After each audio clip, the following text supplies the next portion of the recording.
নমস্কার বন্ধুরা, আরামবাগ চুপকথা গোষ্ঠী থেকে আমরা যে কজন ছবি আঁকার জন্য বেলপাহাড়ি এসেছিলাম, আজ তার সপ্তম দিন, অর্থাৎ আমাদের আজ শেষ দিন।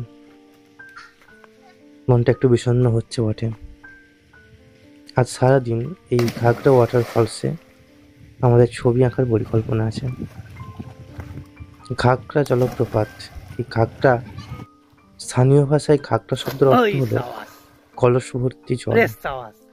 এই যে শিলাগুলো দেখতে পাচ্ছেন, এই শিলাতে নদীর অবঘর্ষ প্রক্রিয়ায় কিছু হাড়ির মতো গর্ত সৃষ্টি, এগুলোকে ভূগোলের ভাষায় মন্থক বলা হয়।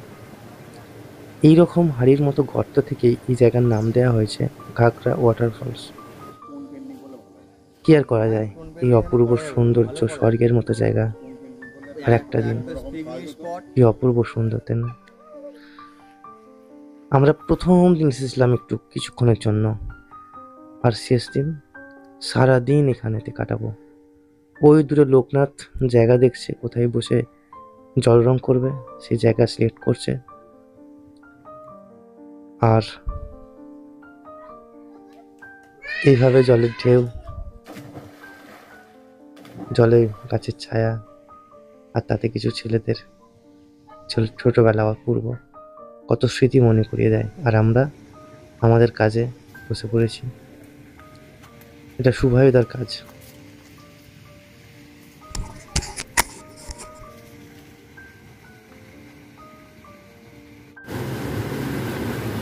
এদিকে এরকম জলের স্রোত যাচ্ছে, অপূর্ব শব্দ, আর আমরা এখানে সারাদিন ছবি। কিছুক্ষণ পর এখানে এই অপূর্ব শাল পাতায় মোড়া ছোলা মাখা খেলাম, তারপর আবার ছবি আঁকতে বসা, তারপর আবার একটা। এটা আমার শেষ কাজ মনে হয়। সবচেয়ে সুন্দর এটাই হয়েছে। এদিকে বাবুমণিদা টুকটুক করে বসে কাজ করছেন। দূরে আস্তে আস্তে দুপুর ঘনিয়ে বিকাল, আমরা এখানে স্নান করলাম, করে আবার আবার চললাম। অভিজিৎদার কাজ, ওই দিকে দূরে স্পাইডারম্যান শুভায়ুদা।